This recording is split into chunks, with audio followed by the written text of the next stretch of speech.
All my pieces for the block have been cut, but we do need to make some half square triangles.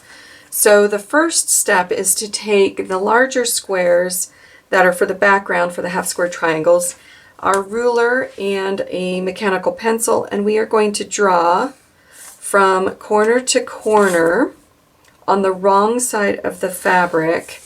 After we have our lines drawn, we're going to place right sides together, and we're going to take this to the sewing machine. We're going to stitch on both sides of the drawn line using a 1/4 inch or a scant 1/4 inch seam. Now that we have those sewn on both sides of the drawn line, you need to cut on that drawn line on the diagonal to separate them. You're going to get 2 half square triangles for each of those squares that we've sewn. So we're going to go open these up and give them a press. We're going to press to the dark side or to the medium size, whatever is darker, the background or the color. So you want to press to the dark side. Get them nice and flat.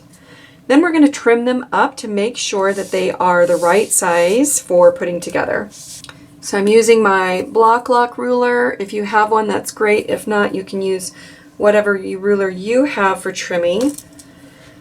But I'm going to just line this up. I know the measurement that they need to be, so I'm just going to go ahead and trim them. They're going to be the same size as what your background pieces are.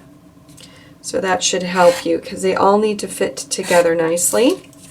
Also cuts off these little dog ears, leaves a little less bulk for the quilt block as well. Now that I have my half square triangles all trimmed and ready to go, we are going to lay the block out.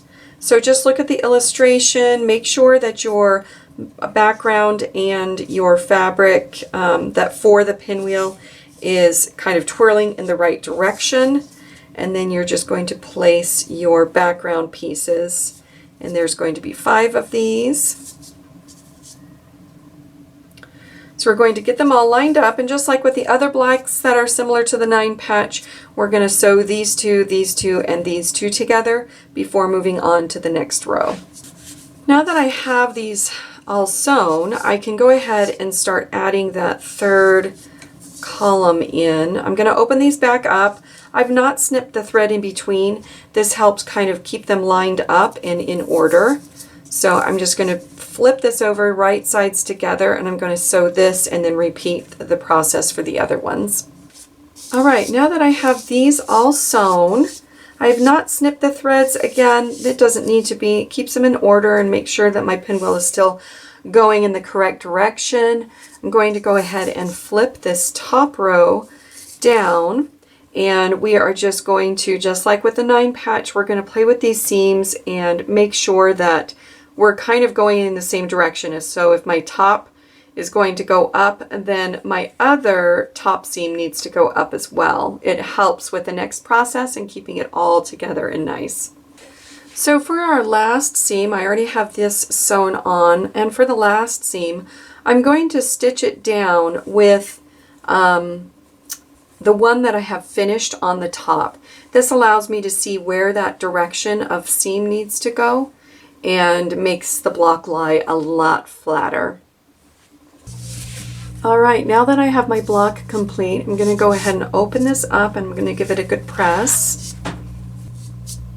All right, so now we have our block complete.